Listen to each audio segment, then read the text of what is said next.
moral. Bueno, la moral es el conjunto de normas, reglas, valores, ¿ya? Que rigen la convivencia en todo grupo social, ¿ya? Entonces, todo grupo social establece reglas, normas de convivencia, ¿de acuerdo? ¿Ya? Por ejemplo, recuerdas en el colegio, a ver, es un grupo social, el aula, ¿no? Y se establecían las reglas de convivencia, ¿se acuerdan? Esa es la moral. Escuchar al profesor, levantar la mano antes de hablar, no salir del aula sin permiso del profesor, no traer artefactos eléctricos al aula, etcétera, ¿no? Ya, esas son normas, reglas, ¿ya? Por ejemplo, para el caso del aula, ya, para el caso de la sociedad es lo mismo. Ahora, normalmente estas normas o reglas, ¿ya? Provienen de valores, ¿ya? De valores. Por ejemplo, a ver, del valor llamado honestidad provienen ciertas reglas. La honestidad establece reglas. Regla uno, no mentir, no engañar, ¿ya? Decir siempre la verdad, ¿ya? Eso es honestidad. ¿Te das cuenta? ¿Ya? Entonces, derivado de los valores, se establecen las reglas y normas, ¿de acuerdo? Estos valores, estas normas, estas reglas, en su conjunto constituyen, entonces te decía, la moral, ¿ya? La moral, ¿de acuerdo? ¿Ya? Entonces, recapitulando, a ver, entonces la ética, ¿ya? Es una rama de la filosofía, o si tú quieres, una disciplina filosófica que problematiza en todo lo concerniente a la moral, ¿ya?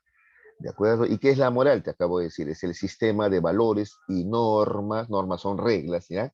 Que rigen las conductas de una sociedad determinada, ¿de acuerdo? ¿Ya?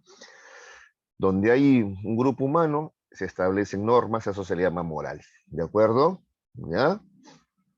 Por ejemplo, a ver, mm, dos amigos deciden compartir un departamento, por ejemplo, para ahorrar, pues, ¿no? En cuanto a alquiler, ¿no es cierto? Listo, ahí van a establecer normas. Quién bota la basura, quién barre, quién limpia, ¿no es cierto? ¿Ya? Van a tomar turnos, qué sé yo, ¿ya? Esa es la moral, es el conjunto de normas o reglas, ¿ya? Imagínate, sin ella la sociedad sería caótica, pues, ¿de acuerdo? ¿Ya? Muy bien. Ahora, entonces esta moral surge, dice, en la comunidad primitiva, antes de la aparición de las clases sociales, ¿ya? En el esclavismo surgen las primeras dos clases sociales, ¿no? El esclavo y el amo, antes, en la comunidad primitiva, cuando el hombre vivía en las cavernas todavía, ¿ya? Y no había propiedad privada todavía, ¿ya? ¿De acuerdo? Todos trabajaban, ¿ya? La única división del trabajo era la división natural del trabajo, ¿no? O sea, no va a trabajar igual un niño que un adulto, o una mujer gestante que un adulto, pues, ¿no? Ya. Bueno, aún en ese momento ya existían normas y reglas morales, ¿ya? Luego cada sociedad va a establecer su propia moral, pues. Por ejemplo, con el surgimiento del esclavismo, surge otra moral, ¿no? Por ejemplo, van a decir que está bien que un hombre, ¿no es cierto?, no trabaje y otro trabaje por él. Van a decir que está bien que un hombre sea libre y el otro no lo sea, ¿no es cierto? Por ejemplo, ¿no? Y así, entonces cada forma de producción, cada clase social va a establecer su moral a lo largo de la historia, ¿ya? Muy bien. Veamos algunos ejemplos de valores morales, ¿ya? Los valores morales fundamentales, ¿ya? Se supone que estos son los más antiguos. Cuando escuchas la palabra fundamental, se refiere a fundar, ¿ya? A ser la base, ¿ya? Entonces, un primer valor moral básico es la igualdad, ¿no es cierto? ¿Ya? Sostiene que todos los seres humanos somos iguales, por lo tanto no se debe discriminar a nadie por razones de raza, ¿no es cierto? ¿Ya? Aparte que sabemos, ¿no?, que en realidad no hay razas, ¿no? Hay una sola, ¿no? Entonces, no debes discriminar, digámoslo, por colores de piel, entonces, de ninguna manera, ¿no? Por creencias, tampoco se debe discriminar por condición económica, ¿ya? Género, ¿no? Porque durante mucho tiempo se le ha considerado a la mujer un ser inferior, por ejemplo, eso es faltar a la igualdad, por ejemplo, ¿ya? Lugar de residencia o forma física también, ¿no? ¿Ya? Listo. Luego viene la solidaridad, ¿ya? Que propone que entre los seres humanos debe haber una colaboración mutua para conseguir un fin o un objetivo en común. Esa es la solidaridad, ¿no es cierto? Es otro valor fundamental, ¿ya? La dignidad, ese también es un valor fundamental, ¿ya? Del que poco se comprende muchas veces, ¿ya? En estos tiempos del capitalismo, donde todo es dinero, ¿ya? Se olvida la dignidad. ¿Qué dice la dignidad? ¿Ya? Dice que el hombre es por sí mismo, ¿ya? ¿De acuerdo? Es valioso por el simple hecho de ser un ser humano, ¿ya? No puede ser considerado un instrumento para algún propósito, sino que es más bien un fin, ¿ya? O sea, no es un instrumento, no es un medio, no es una cosa que tú usas, sino que el ser humano es un fin, ¿ya? Entonces toda la sociedad se organiza, todas las sociedades se organizan, ¿ya? Para beneficio de los seres humanos, ¿ya? No solamente para el beneficio de unos que puedan utilizar a otros. ¿Cómo utilizar? A ver, te voy a dar dos ejemplos bien claros, ¿ya? Por ejemplo, la prostitución atenta contra la dignidad humana, ¿ya? En eso que algunos llaman transacción, ¿ya? ¿De acuerdo? ¿Ya? A la mujer se le considera como una cosa, un objeto, no un fin, sino un medio, ¿ya? Para lograr la satisfacción del otro. ¿Te das cuenta? Eso es atentatorio contra la dignidad del ser humano, ¿ya? Y ahorita no vamos a entrar al debate que a la prostituta le gusta, no, eso no es cierto, ¿ya? Este es un tema de transacción económica, donde se le trata como una cosa, como un objeto, no como un fin, no se le ve como un ser humano, sino como una cosa al otro, al prójimo, ¿de acuerdo? Y a otro es también igual en en el trabajo, cuando, por ejemplo, un empresario utiliza al obrero como una cosa, como objeto, ¿no? Tanto es así que cuando está viejito, simplemente ya a tu casa y se acabó. ¿Y ahora de qué voy a vivir? No se arregla tras tú. O sea, cuando estuvo joven lo exprimió, lo utilizó y ahora simplemente arréglatelas tú, ¿no? Eso es atentatorio de la dignidad humana. Por eso, en cualquier sociedad civilizada, ¿ya? A un anciano que le dan le otorgan una pensión vitalicia, ¿ya? ¿Sale? Le dan dinero, ¿no? Para que pueda vivir en su vejez, pues. Habida cuenta que le ha ayudado a que esa empresa se haga rica, ¿no es cierto? ¿Ya? Entonces le dan, pues, una pensión, ¿no? Y antes de eso, cuando lo despiden nomás, incluso le dan una liquidación por sí. Él pudiera hacer algo con ese dinero de repente, ¿no? Poner un pequeño negocio para su vejez, etcétera, ¿ya? Antes de eso, cuando ha sido trabajador, le dan vacaciones, ¿no? ¿No es cierto? Trabaja solamente 8 horas para que haya tiempo de poder ver por su familia. Ya, todo eso es parte de la dignidad, ¿de acuerdo? Ya. Te cuento que aquí en el Perú todo eso fue barrido durante el gobierno fujimorista, ¿no es cierto? Los trabajadores perdieron todos sus beneficios, ¿no? Entonces la mayoría de trabajadores en la actualidad no tienen vacaciones, muchos no reciben por ejemplo, ahora para fiestas, ¿no? Navideñas no reciben, por ejemplo, su aguinaldo, su gratificación, ¿no? No tienen derecho a eso. Y en la vejez no van a recibir pensión. Eso atenta contra la dignidad humana, ¿ya? Porque, no sé, vivimos en un momento así, eso se llama neoliberalismo, pues, donde las personas son como cosas a utilizar.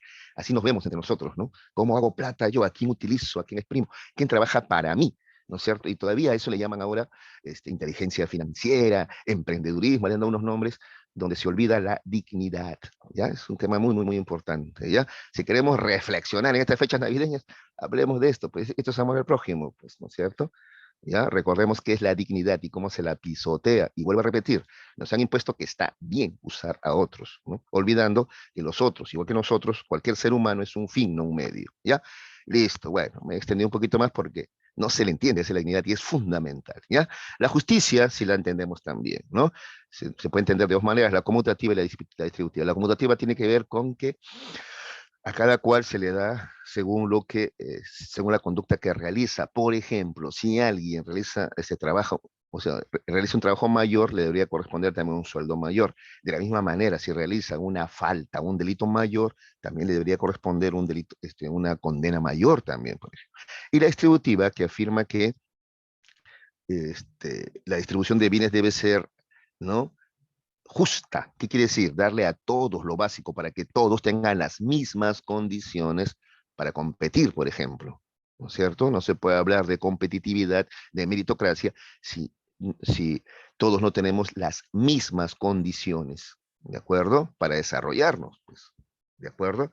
Por ejemplo, una buena alimentación. ¿Cómo vas a querer que un niño, ya un niño, si así un niño así, anémico, ¿no es cierto?, desnutrido, pueda competir, ¿no?, con otros sanos, por ejemplo? Eso no es posible, ¿ya?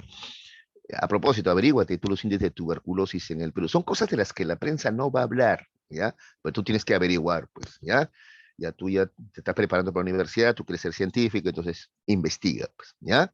Muy bien, y finalmente la libertad afirma que cada ser humano actúa con autonomía, ¿ya? Eso es libertad, actuar con autonomía, ¿ya? Sin que nadie le imponga nada. Listo. Luego tenemos normas morales y normas jurídicas. A ver, Habíamos dicho que las normas, ¿no? O reglas de convivencia surgían ya en la comunidad primitiva. A esto le llamamos normas morales. En cambio, las normas jurídicas surgen ya con la aparición de la propiedad privada, las clases sociales y sobre todo el Estado que regula, por ejemplo, ¿no? Que el amo tiene ciertos derechos y el esclavo no tenía casi nada, por ejemplo, ¿no? ¿Ya? Entonces, las normas morales surgen, acá dice, en la comunidad primitiva. En cambio, las normas jurídicas surgen a partir de la división de clases sociales y por tanto con el Estado, ¿ya? Las normas morales se ejecutan por convicción, las normas jurídicas, en cambio, se ejecutan por coacción. Vamos a dar un ejemplo, ¿ya? Ayudar a los más débiles, por ejemplo, ser solidario, por ejemplo, esas son normas morales, se cumplen por convicción, nadie te obliga. ¿Ya? Por ejemplo, tú ves un ciego que quiere cruzar la pista y te tomas el tiempo de ayudarlo, aunque llegues tarde a tu trabajo, ¿ya? Eso tú lo haces por convicción, nadie te obligó, ¿ya? Porque si no lo haces, tampoco no pasa nada, en términos de sanciones, ¿no? A lo más sentirás tu remordimiento, a eso se le llama sanción moral. Qué malo que fui, no lo ayudé, pero es que también iba a llevar tarde mi trabajo y te queda el remordimiento, esa es sanción moral. En cambio, una norma jurídica, por ejemplo, es pagar impuestos, eso se ejecuta por coacción, ¿ya? Te guste o no tienes que hacerlo, estás obligado, coacción es obligar. Si no lo haces, viene una sanción jurídica. ¿Cuál es la sanción jurídica? Puede haber multa, embargos, incluso de repente cárcel, ¿ya? ¿De acuerdo? ¿Ya? Listo. Otra norma, otro ejemplo de norma moral, por ejemplo, podría ser no botar desperdicios en la calle, no botar basura en la calle, por ejemplo. Eso tú lo realizas por convicción, ¿no? Si tú botas tu empaquetadura, tu bolsa, no sé, restos o la cáscara de plátano, por ejemplo, no hay cárcel por eso, por ejemplo, ¿no? Entonces, pero tú no lo haces por convicción, ¿no? Sabes que eso está mal, llevas tu basurita hasta tu casa, ¿ya? En cambio, una norma jurídica, por ejemplo, sería no matar, ¿no? De acuerdo, eso estás obligado a hacerlo. Si lo haces, hay una sanción jurídica, ¿no? Hay cárcel, por ejemplo, ¿ya? Entonces vas a notar que hay normas morales que con el tiempo se han vuelto normas jurídicas. Por ejemplo, esto de no matar se ha vuelto una norma jurídica. Un ejemplo más clarito, más actual, ¿ya? Eso de dar asiento, por ejemplo, el llamado asiento reservado, ¿ya? Para el caso de los primeros asientos, esos rojos que están adelante, ¿no? Eso es una norma moral. Si tú querías, dabas asiento. Ahora no, se ha vuelto norma jurídica. Esos asientos están, sí, ya reservados para madres gestantes, ancianos o madres que tienen a niños pequeños, por ejemplo. Ya era norma moral, ahora se ha vuelto norma jurídica. ¿De acuerdo? ¿Ya? Ahí está la diferencia entonces. ¿Ya? Como también te cuento que hay normas jurídicas que se han convertido en normas morales. ¿Ya? Por ejemplo, antes existía la ley contra la vagancia. ¿Ya? De tal manera que si un adulto, ¿ya?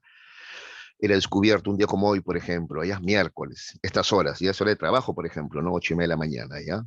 9 de la mañana, libando licor, jugando billar, por ejemplo, la policía hacía batidas y se lo llevaba, ¿ya? A la comisaría. Y ahí lo retenían, acusado de que de vago, ¿ya? Entonces, era una norma jurídica no vagar, no ser vago, ¿ya? En la actualidad ya no, pues, ya no, ya, ¿no? Ahora ven gente borracha en las cantinas, vagos y no lo detiene, ¿ya? Ahora eso ha vuelto a ser norma moral nada más, ¿no? Si tú vagas es porque tú quieres, ¿no? Y bueno, la sanción moral te queda dar pues el remordimiento, ¿no? Uy, mis hijos, de qué van a comer, pero listo, pero no hay ninguna sanción, no hay cárcel, ya no hay sanción jurídica, porque ya no es norma jurídica, es norma moral nada más, ¿ya?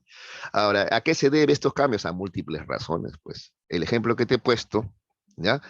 Que ya la vagancia no es una norma jurídica, sino moral nomás, el ejemplo que te pongo es que, bueno, es simple, no hay trabajo en muchas ocasiones, entonces puede arguir el vago, yo quiero trabajar, pero no hay trabajo, pues, el gobierno no crea trabajo, pues, dice, ¿no?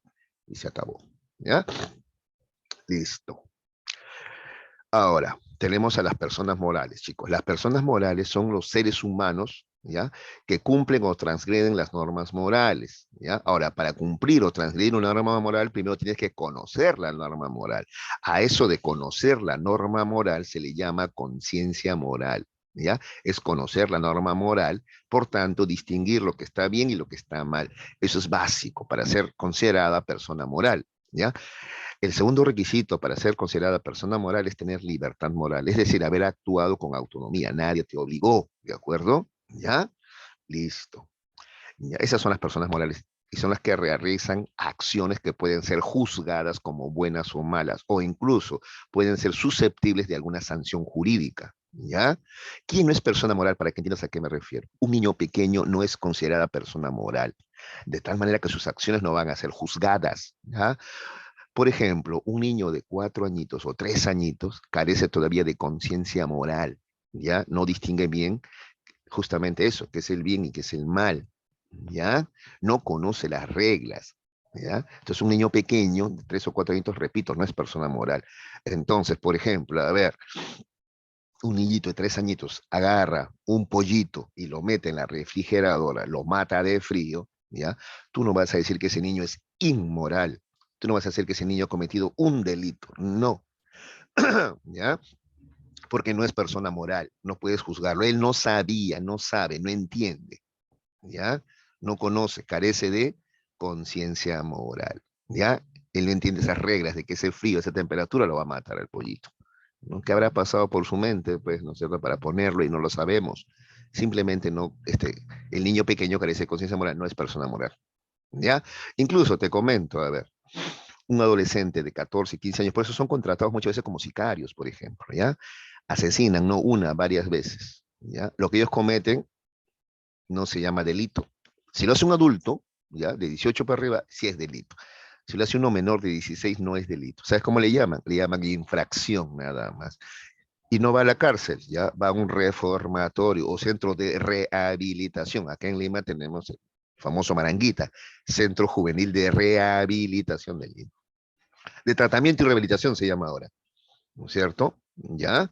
Ahí van estos jóvenes infractores, así se le llama, ni siquiera es delito, porque es menor todavía. ¿Ya? Otro, un demente, tampoco tiene conciencia moral. Un demente, por eso, mata a alguien, ¿ya? Y se comprueba que es demente, que es loco, que es esquizofrénico, por ejemplo, probablemente vaya a un hospital psiquiátrico y no a la cárcel. ¿Por qué? Porque carece de conciencia moral, sufre de alucinaciones, delirios de persecución, etcétera. ¿Ya? Otro caso es la falta de libertad moral, por ejemplo. ¿Ya? Si tú actúas porque alguien te apunta con un revólver en la cabeza, en ese momento tú no tienes libertad moral. Por eso en ese momento tú no eres considerada persona moral tampoco. ¿Ya? Listo. Entonces, persona moral es cualquier adulto normal, ¿ya? Que tiene conciencia y que tiene libertad. Esa es persona moral. Y los actos de la persona moral son considerados como buenas o malas, morales o inmorales. ¿Ya? En cambio, acá está, mira, la persona amoral, mira, no dice ina, ¿no? Sino amoral es sin, ¿no? Sin moral, ¿no? Es aquella que comete acciones, pero que carece de conciencia o libertad. Ya te dije, ¿quién sería persona amoral? Un niño pequeño o un loco, un orate, esos son personas amorales. Acá está, los niños pequeños y los orates son casos bien conocidos de personas amorales, ¿ya? Carecen de moral, es decir, de conciencia o de libertad. Por tanto, no pueden ser juzgados, ¿ya? Es más, sus conductas no pueden ser calificadas de inmorales. No, no. Las únicas conductas calificadas de inmorales son las de las personas morales. ¿Ya? Un animalito es también amoral, pero ni siquiera es persona, es amoral nomás. ¿De acuerdo? Un animalito también, porque no conoce las reglas, el bien y el mal. Si tu perro se come tu comida, tú no vas a decir que él cometió un delito. No vas a decir que ese perro es inmoral. No, el perro no, en el reino animal no hay normas morales, es un ser, ni siquiera persona, es un ser amoral, sin reglas morales, ¿ya? Entonces la única persona que establece reglas morales de convivencia en una sociedad es el ser humano, ¿ya? Y en tanto este sea adulto y tenga conciencia y libertad, se le considera persona moral, ¿de acuerdo? Listo. Pueden preguntar cuando quieran, ¿ah? ¿Ya? Muchachos, ¿sí? Ya. Muy bien. Ahora vamos a ver algunas doctrinas dentro de la ética, ¿ya? Dentro de la ética, ¿ya? A ver, la ética va a considerar dos problemas, te cuento, el problema del bien y el problema de la libertad, ¿ya? A ver, primero, aquí no están en las diapositivas, así que brevemente te voy a enunciar las posturas que hay respecto al problema de la libertad, ¿ya? Respecto al problema de la libertad, ¿ya? Tenemos a la postura determinista, ¿ya? Anota, anota, determinista. ¿Qué dice el determinismo? Que el hombre carece de libertad, ¿ya? Entonces hay una determinación. Por ejemplo, el psicoanálisis, ¿ya? Es una postura en psicología, por ejemplo, determinista, porque considera que el hombre es dominado por sus instintos, ¿de acuerdo? De tal manera que va a actuar de cierta manera determinado por sus instintos y por sus experiencias infantiles, ¿no es cierto? ¿Ya? Otro ejemplo es un determinismo, por ejemplo, genético, ¿no? Hay quienes creen que, por ejemplo, algunos nacen más inteligentes, ¿no? Heredaron la inteligencia de sus padres, ¿no es cierto? Y otros menos inteligentes. Entonces ahí se habla de un determinismo genético, como que ya su futuro está determinado. Este va a ser exitoso como su padre, este va a fracasar como su padre. Esos determinismos biológicos o genéticos. O también hay determinismos sociales, ¿no es cierto? ¿Ya? Este creció en pobreza y ya está condenado pues al fracaso, ¿no? Este creció y si tuvo oportunidades o tiene oportunidades, este está condenado al éxito, ¿ya? Eso es el determinismo. Luego tenemos el indeterminismo, es lo contrario, ¿ya? Que plantea que el hombre es totalmente libre, ¿ya? El existencialismo, por ejemplo, es una postura indeterminista, dice que el hombre es totalmente libre, puede ser lo que quiera, no hay nada que lo limita, ¿ya? En su libertad, ¿ya? Y finalmente tenemos el autodeterminismo, donde dice que sí, hay condiciones externas, ¿ya? Biológicas, sociales también, que influyen, pero el hombre aún así es capaz de tomar ciertas decisiones. El autodeterminismo es una postura, por ejemplo, tenemos ahí el marxismo, por ejemplo, ¿ya? Listo. Eso en cuanto al problema de la libertad. En cuanto al problema del bien, a ver, vamos a ver que es un poquito más amplio, ¿ya? Y vamos a ver las siguientes posturas. El eudemonismo en primer lugar, ¿ya? Uno dice ahí, y luego vamos a ver también el formalismo de Kant, ¿ya? El inticinismo y finalmente el discursivismo o ética dialógica, ¿ya? Esas cuatro posturas vamos a ver. Empecemos por el eudemonismo, ¿ya? Sostiene que el bien es la felicidad. Ese es en esencia el eudemonismo, ¿ya? ¿De acuerdo? La pregunta, en el problema del bien, la pregunta es, ¿qué es el bien? ¿O qué es una conducta buena? ¿Cómo sabemos si una conducta es buena? ¿Ya? ¿De acuerdo? ¿Ya? Por ejemplo, beber licor, ¿es una conducta buena? ¿Está bien? ¿Está mal? ¿No es cierto? Ya salen algunos, bueno, un poquito, que de vez en cuando, que el tema es la frecuencia, que la cantidad, o que afecta, ya, ¿ya? O un ejemplo más fuerte, a ver, la eutanasia, ¿no? Que alguien decida, ya no quiero vivir más, quiero morir, por ejemplo, porque no soporto este dolor, está bien, está mal, el aborto, por ejemplo, ¿ya? Entonces, ese es el problema del bien. ¿Qué conductas del ser humano están bien y cuáles están mal? ¿Ya? ¿Cuál es la guía para saber qué conducta está bien y qué está mal? El eudemonismo sostiene que la guía es la felicidad. Si una conducta te conduce a la felicidad, entonces está bien, ¿ya? Acá está, ¿ves? Para todo eudemonista. Una acción es buena en tanto permita alcanzar un estado feliz. Por tanto, los eudemonistas consideran que las acciones son buenas como medio o instrumento para lograr algo, ¿ya? Mientras que el estado de felicidad es bueno como finalidad y por tanto es bueno en sí mismo. ¿Ya? Ese es el eudemonismo. ¿De acuerdo? Incluso, entonces, de tal manera que si incluso, por ejemplo, un reo, un preso, intenta escapar, ¿ya? De la prisión, ¿ya? Porque eso le conduce a la felicidad, entonces esa conducta está bien, es entendible, es normal que el ser humano busque su felicidad, ¿ya? Por eso te cuento, el código no establece sanciones para quien escapa, siempre y cuando en su escapatoria no haya sobornado, no haya corrompido o no haya herido a nadie, ¿ya? ¿De acuerdo? Así es, porque el hombre busca pues la felicidad. Entonces esa conducta es entendible, ¿no? Hasta un canario, por ejemplo, tú abres la jaula, se va a escapar, pues busca su libertad, ¿no es cierto? ¿Ya? Entonces el eudemonismo sostiene que el bien es la felicidad, ¿ya? Una conducta es buena en la medida que te acerca a la felicidad, ¿ya? Ahora, dentro del eudemonismo tenemos, vamos a ver dos variantes, ¿ya? El intelectualismo moral y el utilitarismo, ¿ya? Dentro del eudemonismo, ¿ya? Que es la búsqueda de la felicidad, ¿de acuerdo? El intelectualismo moral, ¿ya? Defiende que la sabiduría es el medio para alcanzar la felicidad, ¿ya? Porque claro, ahora la pregunta, ya el hedonismo dice que el bien es la felicidad, ya, pero la pregunta todavía persiste, ¿no? Ya, porque primero la pregunta es, ¿qué es el bien? La felicidad, pues, pero la siguiente pregunta es, ¿y qué es la felicidad? Es tan relativa la felicidad, ¿no es cierto? ¿Ya? para unos y para otros, no es lo mismo, ¿no? Entonces el intelectualismo moral dice que el camino a la felicidad es la sabiduría, por eso se llama intelectualismo, intelectual, de conocimiento. Entonces el conocimiento, la sabiduría, la que te conduce a la felicidad, dice. Por eso el único que es verdaderamente feliz es el sabio. El ignorante no, el ignorante sufre.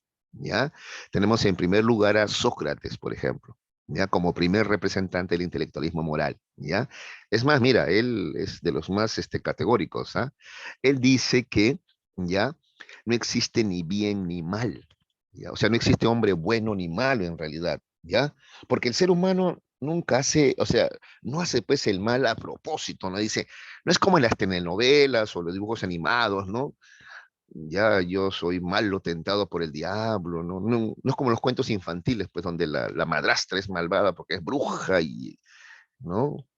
Y bueno, y se le metió el diablo, no hay tal. El ser humano siempre actúa creyendo que está haciendo lo correcto, justificadamente. El ser humano busca justificarse, ¿no? ¿Ya? Y tú lo puedes ver, incluso cuando el hombre hace guerras, trata de justificar, ¿no? Mira, los norteamericanos crean toda una industria, la de Hollywood, para justificar sus guerras, por ejemplo, ¿no? ¿Cuántas películas de guerras hemos visto donde siempre el norteamericano es lo bueno, el bueno, ¿no es cierto? ¿Ya? Y los malos son, pues, ahora los musulmanes, antes han sido los japoneses, coreanos, alemanes, los nazis, ¿no? Por ejemplo, ¿no es cierto? ¿Ya? Así ha sido siempre. Bueno, me estoy haciendo el tema, volvamos al tema, ¿ya? Entonces Sócrates dice que el ser humano actúa siempre creyendo que está en lo correcto, ¿no? Pero hace algo erróneo, equivocado, ¿no? ¿Ya?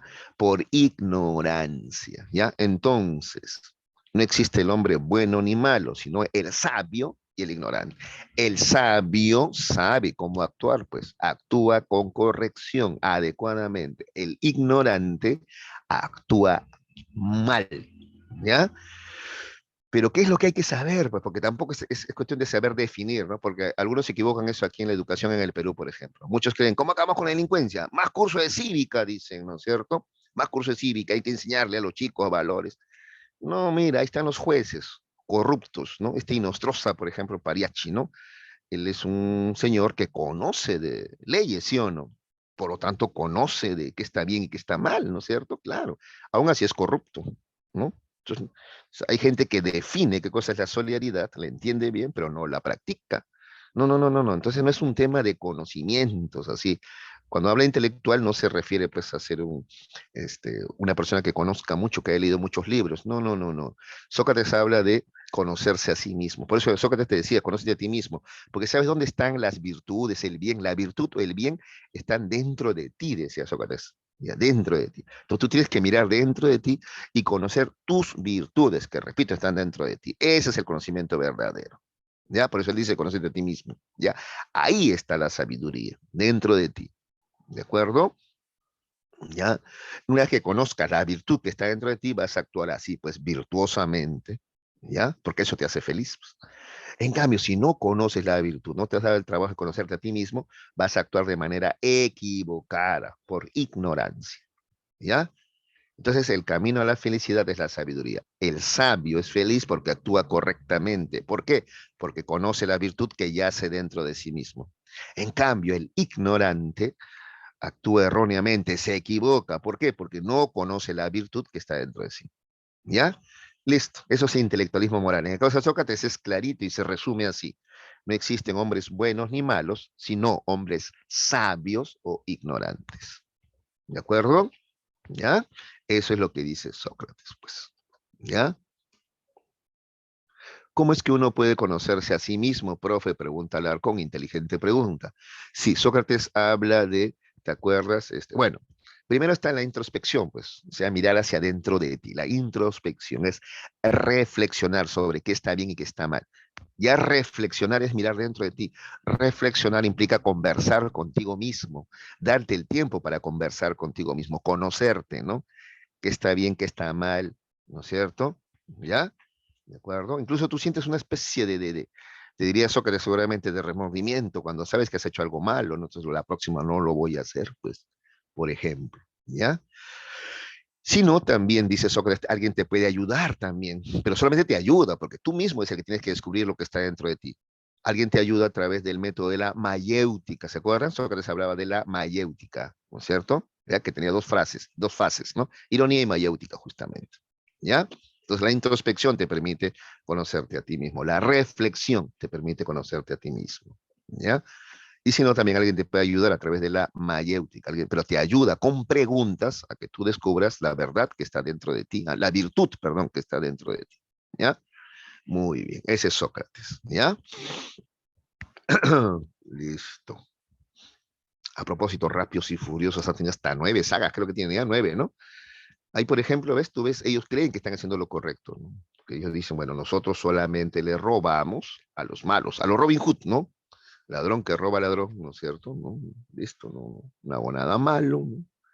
Bien, entonces se justifican, ¿te das cuenta? ¿Ya? Listo. Ya, continuemos. Platón.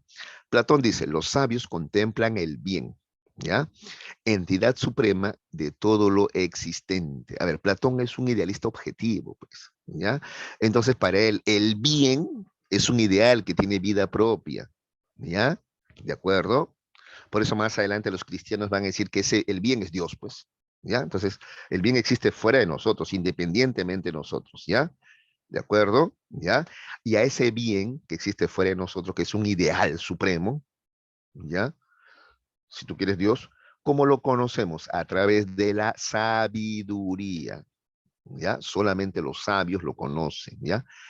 Porque es más, no lo puedes ver, no lo captas con los sentidos, lo captas con la razón, ¿ya? El poder contemplar, conocer el bien, esa es la felicidad. ¿Quién alcanza? Los sabios, los que usan la razón, nada más, ¿ya? Eso dice Platón. Aristóteles dice que los sabios, mira, sí, porque estamos en el intelectualismo moral, ¿ah? Por eso siempre mencionan a los sabios, ¿ya? Practican virtudes, dice, ¿no? ¿Ya? En el practicar la virtud, allí está la felicidad, ¿ya? Una persona es feliz en la medida que sepa que hace lo correcto. ¿Y qué es hacer lo correcto? Actuar virtuosamente. Pues. Ahora, hay dos clases de virtudes, dice Aristóteles. Las dianoéticas, que son las intelectuales. Aquí tenemos justamente la sabiduría y la prudencia, ¿no? Esto surge del trabajo intelectual, del estudio, de la lectura, de la reflexión, de la conversación con personas más listas que tú, por ejemplo, ¿no? ¿Ya? Y luego tenemos las virtudes éticas, ¿ya? Estas surgen del hábito. Justamente la palabra ética significa hábito o costumbre, pues, ¿ya? Donde tú vas a tratar de ponerte en el justo medio. Eso significa realizar acciones mesuradas, ¿ya? No irte a los extremos, ¿ya? ¿Qué son acciones mesuradas? Por ejemplo, la generosidad, ¿de acuerdo? ¿Ya? La valentía y la templanza, ¿ya? Esas son acciones mesuradas, ¿de acuerdo? ¿Ya? Muy bien, eso es lo que dice entonces Aristóteles, ¿ya? Muy bien, listo. Luego tenemos a Epicuro, ¿ya? Epicuro está dentro del hedonismo. A ver, ¿ya? Pero todavía seguimos igual dentro del intelectualismo moral todavía, ¿no? Él dice que los sabios alcanzan la tranquilidad en el alma y la ausencia del dolor en el cuerpo, ¿ya? Al final, esa es la felicidad, dice Epicuro, ¿ya? El placer, ¿ya? ¿Y qué es el placer? La tranquilidad del alma. Muchos creen que el placer es violencia, sexo y drogas, ¿no es cierto? O sea, la adrenalina. No, no, no, no. Eso genera intranquilidad del alma. Te genera excitación temporal, pero sufrimiento a la larga, dice Epicuro. No, no, no. La verdadera felicidad, entonces, no es el estado de excitación, no, no, no. El verdadero placer o felicidad es la tranquilidad del alma, la cual le llama ataraxia. Ataraxia, ¿ya? Por eso él dice, la fama, por ejemplo, la fama, claro, es excitante, ¿no es cierto? Ya, pero no es placer. A la larga es dolor. ¿Ya? Porque mientras dura bien. Y después, a ver, justo estaba escuchando hace poco yo la historia ahí se me fue el nombre ya, de un DJ, ¿no? Que ganaba, es muy famoso, ¿no? Ganaba mucho dinero, ¿no es cierto? Haciendo música electrónica, ¿no? Pero para estar en ese estado de éxtasis, porque tú sabes, él es el que pone la música, anima a todos, levanta los brazos, va a estar en ese estado así de euforia todos los días. O sea, no hay quien pueda, no hay cuerpo que lo aguante, ¿no? Tú tienes tus días de alegría y al día siguiente estás como, ¿no? Cansado un poco, quieres descansar, es lo normal, pero no, él todas las noches de amanecida, ¿no? Entonces él, para estar en ese estado de éxtasis, él usaba las drogas, pues, ¿no? ¿No es cierto? Luego termina suicidándose, ¿no? Entonces eso, por ejemplo, le daría la razón a Epicuro, pues, ¿no? ¿Ves? Entonces, no, la fama, la excitación, ya te da placer momentáneo, pero dolor después, ¿ya? En vez de eso, por ejemplo, la amistad, ¿no? Ese es un placer duradero, ¿ya? De eso habla Epicuro, de buscar. Entonces el sabio, dice Epicuro, sabe elegir sus placeres, ¿ya? Aquellos que le conducen a la ataraxia, acá está, ataraxia, que es la tranquilidad del alma, ¿ya? Y por supuesto también la ausencia del dolor, ¿no es cierto? O aponía. Esa es la felicidad entonces, ¿ya? Es la felicidad. Ese es el verdadero placer, que tu alma esté tranquila, ataraxia, y que por supuesto no sufras dolor, ¿no? Aponía, ¿no? No te olvides que el hedonismo propone eso, pues el hedonismo propone, ¿no? Que la felicidad es, ¿no? La búsqueda del placer y la ausencia del dolor. Que dicho sea de paso, es algo natural. Cualquier ser humano, hasta cualquier animal, busca eso, ¿no? Evade el dolor y busca el placer, pues, ¿no? Pero además Epicuro agrega algo más, ¿no? Hay que saber elegir los placeres, ¿ya? Estos placeres duraderos que hay que saber elegir se llaman placeres estáticos. Se llaman placeres estáticos porque son duraderos. La amistad, el placer de la lectura, por ejemplo, te va a durar toda la vida, por ejemplo, ¿ya? Muy bien. Entonces Epicuro en resumen te dice, busca más bien los placeres espirituales, no tanto los corporales, que son momentáneos nomás. ¿Ya? Listo. Zenón de Sitio dice que los sabios, seguimos dentro del intelectualismo moral, ¿ah? Alcanzan la tranquilidad del alma. ¿Cómo? ¿Cómo la alcanzan? Con su indiferencia ante el dolor y el placer. ¿Ya? A eso se le llama apatía. ¿Cómo ser indiferente al dolor y el placer? Aceptándolo, pues. Es que muchas veces es inevitable, ¿ya? Por ejemplo, con los años vienen los achaques, ¿no? Que a las personas que pasamos de 50 años, por ejemplo, ya, que te duele la rodilla, que la columna, que, ¿no es cierto? ¿Ya? Bueno, eso es inevitable.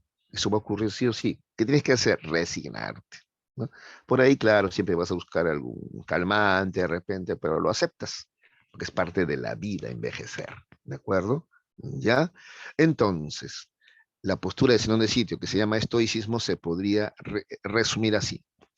La resignación. La resignación ante el orden de la naturaleza es lo que es un sabio. Un sabio se resigna ante el orden de la naturaleza y eso le permite ser feliz. En cambio, el ignorante no se resigna y sufre.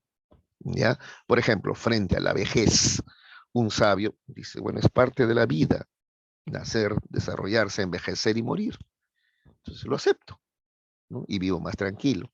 En cambio, el ignorante no lo acepta, reniega, ¿y por qué? Y si encuentro de repente la fuente de la juventud, ¿no es cierto? Entonces, no vive feliz, no vive feliz, ¿no? Y si me aplico Botox y no sé qué, ¿ves? Y no vive feliz, ¿ya? Entonces, el sabio es el que se resigna ante las leyes de la naturaleza que son inevitables. Esto de envejecer, por ejemplo, el día y la noche, por ejemplo, ¿no? Son leyes de la naturaleza. Lo que cabe es resignarse, ¿no? ¿En qué cabeza cabería maldecir la oscuridad? Por ejemplo, maldita sea, está oscuro porque es de noche, pues. Un sabio lo sabe, ¿no? Y lo acepta y está tranquilo. En cambio, el ignorante reniega, ¿no? Y sufre porque no entiende, no se resigna ante el orden de la naturaleza. Que además, para Zenón de Sitio, la naturaleza es Dios, por si acaso, además, ¿ah? Para Zenón de Sitio. Luego tenemos a Baruch Spinoza. Él dice que los sabios alcanzan la felicidad mediante la intuición de que Dios es el creador de todo, ¿ya? Entender que Dios es el creador de todo. Y no solamente eso, entender que la naturaleza misma es Dios, ¿ya? Eso te da la felicidad, dice Baruch Spinoza, ¿ya? O tenemos el utilitarismo, ¿ya? Entonces, mira, hemos visto el eudemonismo, ¿ya? El bien es la felicidad. Ahora, pero, ¿cómo hallamos la felicidad?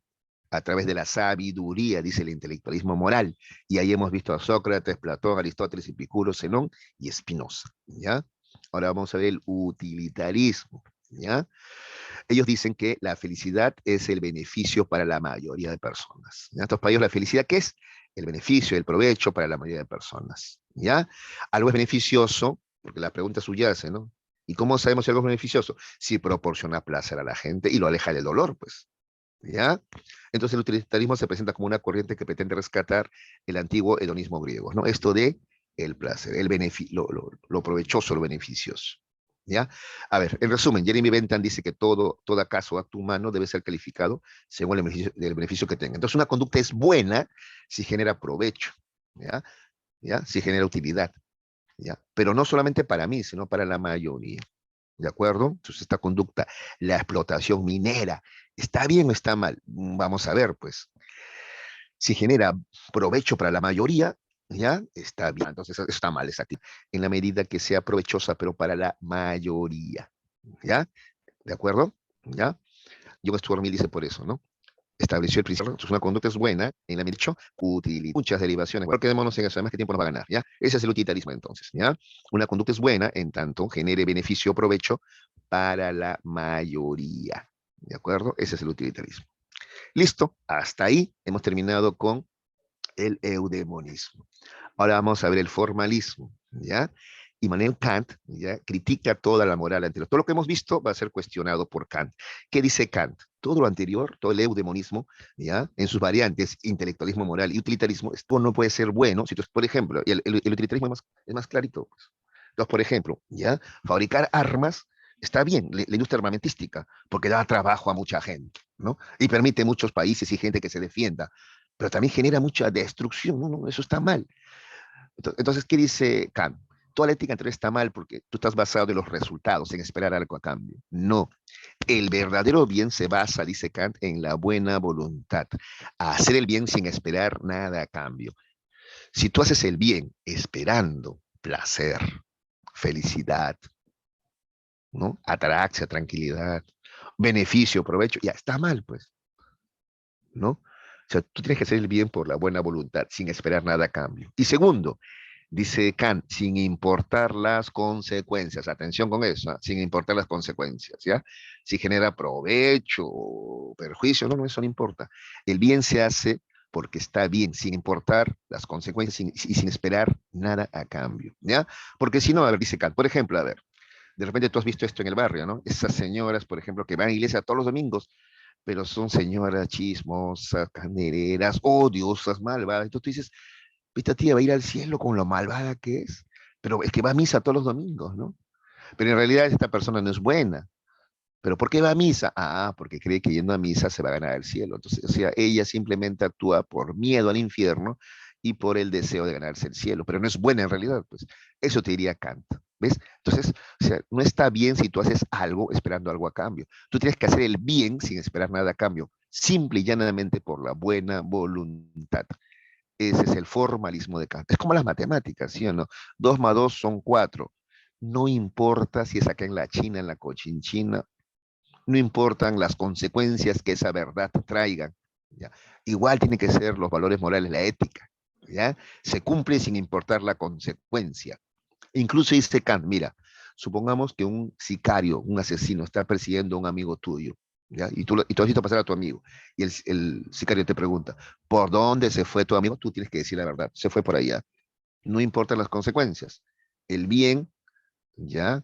La buena conducta debe cumplirse siempre, dice Kant, sin importar las consecuencias, ¿ya? Y sin esperar nada a cambio, simplemente por la buena voluntad o imperativo categórico, ¿ya? Le llama también imperativo categórico, ¿de acuerdo? Otra vez, ¿dónde encontramos esa buena voluntad o imperativo categórica? Dentro de nosotros, ¿ya? No depende, por tanto, de los demás, no depende de las consecuencias, ¿ya? Menos va a depender de si nos proporciona algún beneficio o provecho, ¿ya? Entonces, ese es la ética formal o formalismo que propone Kant, ¿ya? Él establece una especie de giro copernicano, ¿no? Porque plantea o propone que toda la ética anterior, a la cual le llama ética de la finalidad, está mal. ¿Por qué?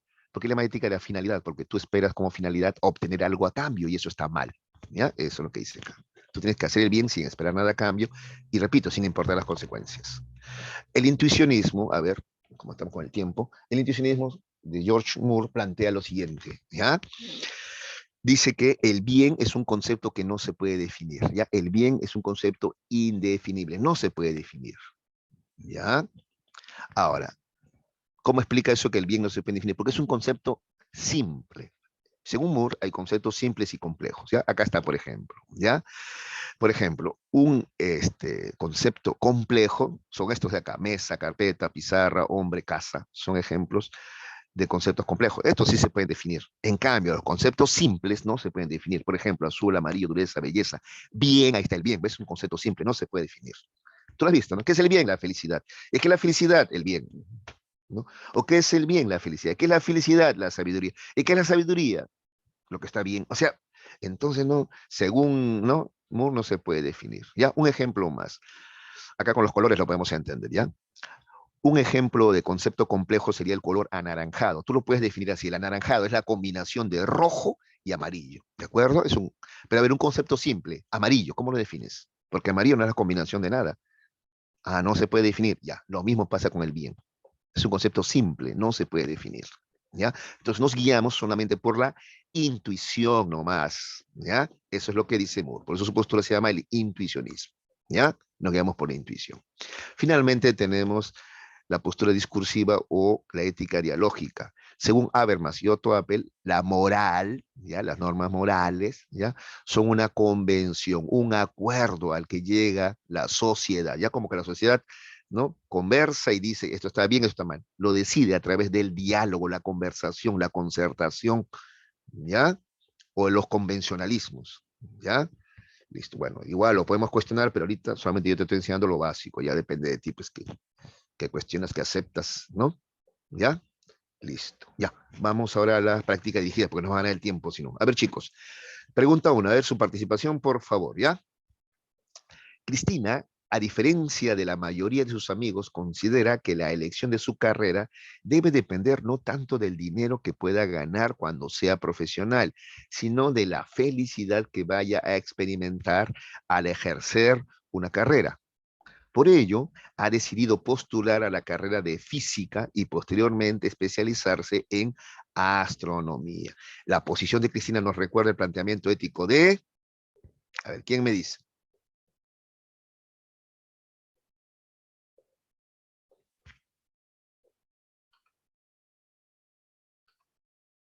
Claro, aquí la palabra clave es esta de acá: felicidad, ¿no? Dice, no quiero dinero, lo que quiero es felicidad, ¿ya?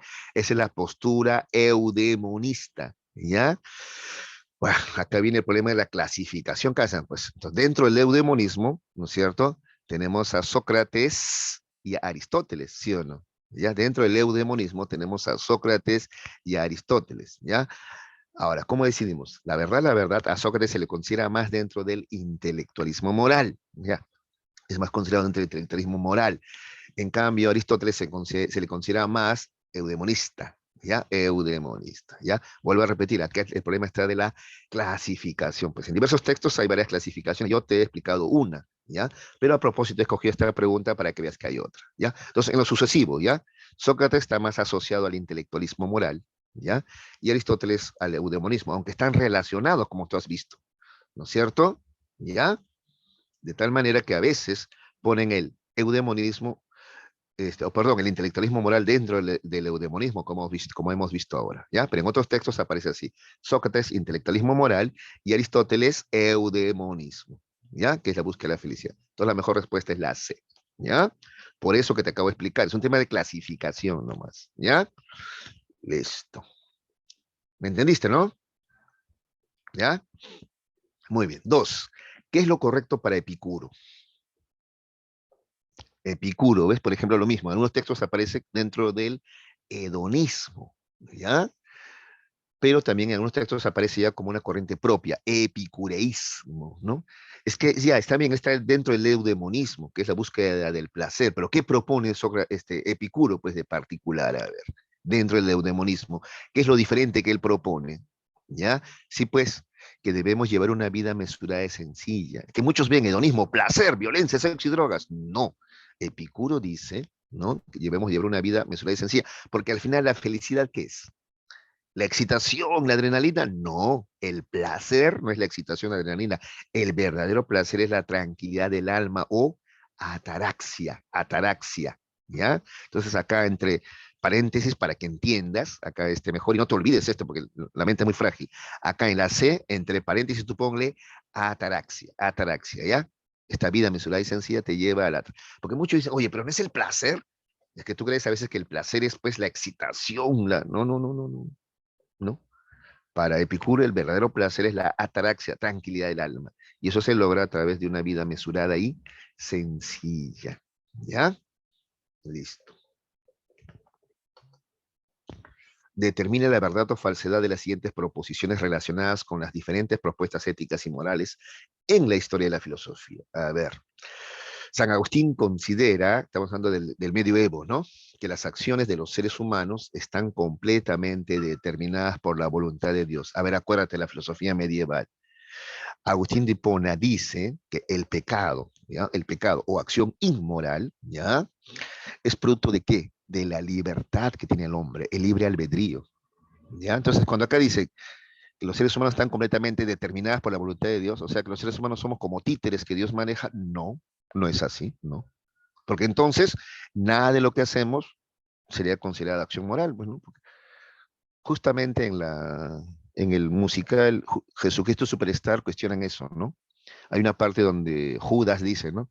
Pero si estaba ya escrito, es una profecía que iba a venir el Salvador y que lo iban a crucificar. ¿De qué me acusan? Yo he cumplido con mi papel como parte de la profecía, entonces no hice nada malo. No, pues San Agustín de Ponatería, no, porque tú tienes libre albedrío, tú podías decidir hacer o no hacer algo, ¿ya? Entonces la primera es falsa, ¿ya? Porque el hombre tiene libre albedrío, ¿ya? No es cierto que Dios lo domina todo, no, el hombre tiene libertad también, ¿ya? Dos, según Aristóteles, solo para algunos hombres la felicidad es el bien supremo. Esto es falso, ¿no? No, el bien supremo es eso, es la felicidad, ¿no? Eudemonismo, falso también, ¿ya? En las ideas de Sócrates, la ética y la nociología se encuentran relacionadas, claro. La nociología es lo intelectual, ¿no? Intelectualismo moral, eso es verdadero. Para Kant, las leyes morales están determinadas por la felicidad. No, ¿no es cierto? No, no, ¿ya? Entonces tenemos la respuesta, la B, ¿no? Falso, falso. La única verdadera es la afirmación 3, ¿ya? A ver, Luis considera, entonces la B es la 3, ¿ah? B3. Luis considera que ante cualquier circunstancia es necesario decir siempre la verdad, porque nuestras normas morales deben tener un carácter universal, no determinado por las diferentes situaciones que se nos presenten. Incluso sostiene que si un asesino nos preguntase si un amigo nuestro perseguido por él se refugia en nuestra casa, no tendríamos una justificación moral para recurrir a la mentira para salvarlo. Esta forma de comprender la moralidad, ya que encontramos en las ideas de Luis, se corresponde de la mejor manera con la teoría moral de... A ver, esto es clarito, clarito, clarito, ética formal, ¿sí o no? Este es ética formal, claro, ética formal, ¿ya? O formalismo moral. Este es de Kant, ¿ya? Decir la verdad, cumplir con la norma sin importar las consecuencias, ¿ya? A ver, relacionemos. El bien es aquello que lleva a la felicidad. Eso se llama eudemonismo, ¿sí o no? Uno C. ¿Dónde está uno C? Acá está. Ya está, pues la respuesta ya. Porque mira, ninguno de los demás tiene uno C, ¿no? Ya, pero igual verifiquemos, ya, como un ejercicio de repaso. 2B, a ver, vamos a ver. El bien está en el beneficio de la mayoría. Ese es utilitarismo, muy bien. 3, lo bueno está ligado al cumplimiento del deber, ¿ya? O sea, hacer el bien sin esperar nada a cambio, ¿ya? ¿De acuerdo? La 3 es, entonces, la A, ¿no? La ética formal. Lo bueno es el fruto de alejarse del dolor, ¿no es cierto? Y buscar el placer, ¿no es cierto? Ese es el hedonismo. Y lo bueno es aceptar el orden natural, resignarse ante él. A eso se le llama estoicismo. Por tanto, la respuesta es la C en la 5. ¿Ya? 6. ¿Cuál es la concepción filosófica según la cual el hombre carece de libertad y está sujeto al destino? A eso se le llama determinismo, ¿no? Entonces, por ejemplo, algunos consideran que un niño que crece en un barrio marginal, pobre, ya él está condenado a la pobreza o incluso a la delincuencia. Eso se llama determinismo. En cambio, un autodeterminista te diría, no, él siempre puede cambiar su destino, ¿ya? Entonces, el determinismo tiene que ver con un destino manifiesto, ¿ya? Sí, ya estamos con la hora, me está avisando la Miss, ya está el profesor Curi, ¿no? Bueno, aquí le damos la bienvenida y yo me despido, chicos, hasta la próxima clase que va a ser la última, ¿no? Bueno, nos vemos, chicos, gracias.